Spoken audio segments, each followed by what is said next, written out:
Gracias al Señor que nos permite nuevamente estar juntas y aprender de Él en su palabra. Es increíble cómo en la oración de confesión de los levitas podemos recordar lo que hizo el pueblo de Israel y sacar enseñanzas en tan pocos versículos. Creo que el Señor inspiró al escritor de Nehemías, ya sea él mismo o Esdras, a anotar la oración de estos siervos de Dios, para recordar a todo aquel que busca al Señor que no puede pasar por alto lo que hizo Israel y ver cómo actuó Dios, pues la conducta de este pueblo revela lo que hay en el corazón humano. Sí, revela lo que hay en tu corazón y en el mío. Así que no es un simple repaso de la historia de Israel, es mirarse al espejo y considerar la voz de Dios para cada una de nosotras. Hoy trataremos los versos 17 hasta el 19 del capítulo 9 del libro de Nehemías. Dice así la palabra del Señor: No quisieron oír, ni se acordaron de tus maravillas que habíais hecho con ellos. Antes endurecieron su cerviz y en su rebelión pensaron poner caudillo para volverse a su servidumbre. Pero tú eres Dios que perdonas, clemente y piadoso, tardo para la ira y grande en misericordia, porque no los abandonaste. Además, cuando hicieron para sí becerro de fundición y dijeron: Este es tu Dios que te hizo subir de Egipto, y cometieron grandes abominaciones, tú, con todo, por tus muchas misericordias, no los abandonaste en el desierto. La columna de nube no se apartó de ellos de día para guiarlos por el camino, ni de noche la columna de fuego para alumbrarles el camino por el cual habían de ir. Este es el texto de Nehemías que vamos a meditar. Vimos en la lección anterior los pecados de Israel en cuanto a la falta de sujeción a Moisés y Aarón y de su rebelión contra Dios, deseando volver a Egipto, volver a su esclavitud.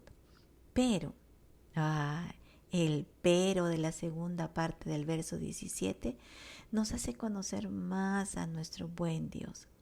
Dice este texto: Pero tú eres Dios que perdonas, clemente y piadoso, tardo para la ira y grande en misericordia, porque no los abandonaste.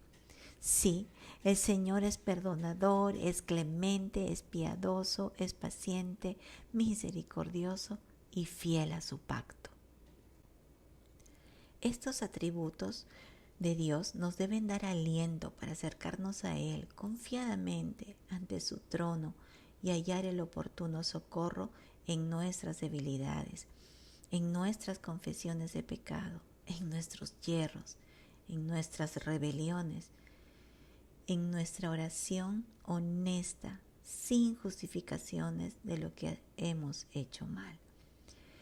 Pero estos atributos de nuestro Señor no es una tarjeta de crédito para pecar, no es una licencia para manejar nuestra vida según nos parezca.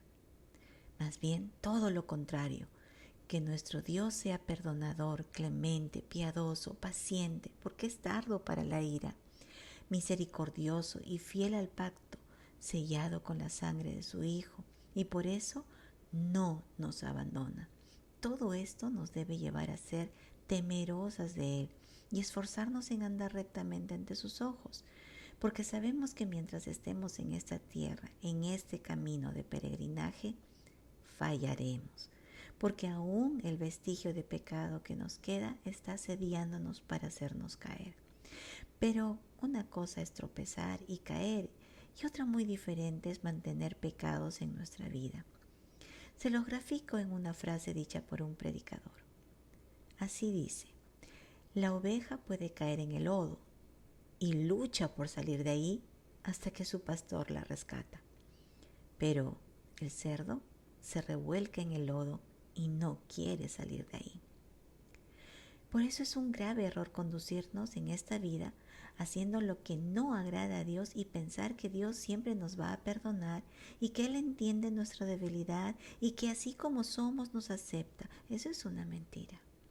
Y con todo mi corazón les digo, es un craso error. Pues si alguien que se dice ser cristiana tiene esta práctica de vida, mejor es que medite bien si realmente es oveja del Señor. En el verso 18 dice: además, cuando hicieron para sí becerro de fundición y dijeron: este es tu Dios que te hizo subir de Egipto, y cometieron grandes abominaciones. El apóstol Pablo menciona este hecho en 1 Corintios capítulo 10, verso del 7 al 8. Dice así: ni seáis idólatras como algunos de ellos, según está escrito: se sentó el pueblo a comer y a beber y se levantó a jugar. Ni forniquemos como algunos de ellos fornicaron y cayeron en un día 23,000. Es interesante que el apóstol Pablo, inspirado por el Espíritu Santo, describe el pecado de Israel diciendo: se levantó a jugar. Una de las cosas que no nos percatamos es que el sistema de este mundo y la industria del entretenimiento ha llevado a jugar, entre comillas, y ha llevado a caer en la idolatría pura y dura. A las personas, incluyendo a cristianos, se nos ha acondicionado para construir y defender un derecho de entretenimiento, de relax, y hasta convertirlo en una necesidad imperiosa. Y algunos, sin darse cuenta, son sumergidos en pecados desde los más sutiles hasta los más abominables, por este supuesto derecho del entretenimiento. Como pasó con Israel, ese juego de Éxodo 32 terminó en orgía, en desenfreno sexual, en ebriedad. Ahora te comento un dato extra. En el texto citado por Pablo, que es Éxodo 32, en el verso 28, dice que cayeron 3,000. Pero en Corintios dice que cayeron 23,000. ¿Por qué la diferencia de 20,000 muertos por su pecado? Un comentario serio explica que quizá en Éxodo solo se registró la muerte de los hombres y que el resto fueron 20,000 mujeres. Otros comentaristas piensan que Pablo juntó dos sucesos de inmoralidad sexual y pasa al hecho que sucedió en el libro relatado en el libro de Números, capítulo 25, verso 9. Aunque allí el número que se menciona es el de 24,000 muertos en un día por el juicio de Dios. El pastor John MacArthur explicó que fueron 3,000 los que ejecutaron los levitas y 20,000 por la mano del Señor, como lo podemos deducir del libro de Éxodo, capítulo 32, verso 35, que dice así: ve pues, le está hablando a Moisés, ve pues ahora, lleva a este pueblo a donde te he dicho, he aquí mi ángel irá delante de ti, pero en el día del castigo yo castigaré en ellos su pecado. Y Jehová hirió al pueblo, porque habían hecho el becerro que formó Aarón. Lo que nos enseña que efectivamente el Señor es perdonador, clemente, piadoso, paciente, misericordioso y fiel al pacto sellado con la sangre de su Hijo. Pero no pasará por alto el pecado de nadie, y en el día del castigo que Él en su soberana voluntad determine, castigará. La corrección de Dios para su pueblo tiene dos dimensiones, una que es ejecutada por el liderazgo y otra por la mano de Dios de manera sobrenatural. Veamos en Éxodo capítulo 32, verso 26 al 28. Se puso Moisés a la puerta del campamento y dijo: ¿quién está por Jehová? Júntense conmigo. Y se juntaron con él todos los hijos de Leví. Y él les dijo: así ha dicho Jehová, el Dios de Israel: poned cada uno su espada sobre su muslo, pasad y volved de puerta a puerta por el campamento, y matad cada uno a su hermano, y a su amigo, y a su pariente. Y los hijos de Leví lo hicieron conforme al dicho de Moisés, y cayeron del pueblo en aquel día como 3,000 hombres. En este juicio, Qué difícil debió ser para los levitas ejecutarlo y pasar la espada a su hermano, a su amigo y a su pariente. Pero lo hicieron por una razón, por amor a su Dios que es santo y por amor al remanente para que no se contaminara.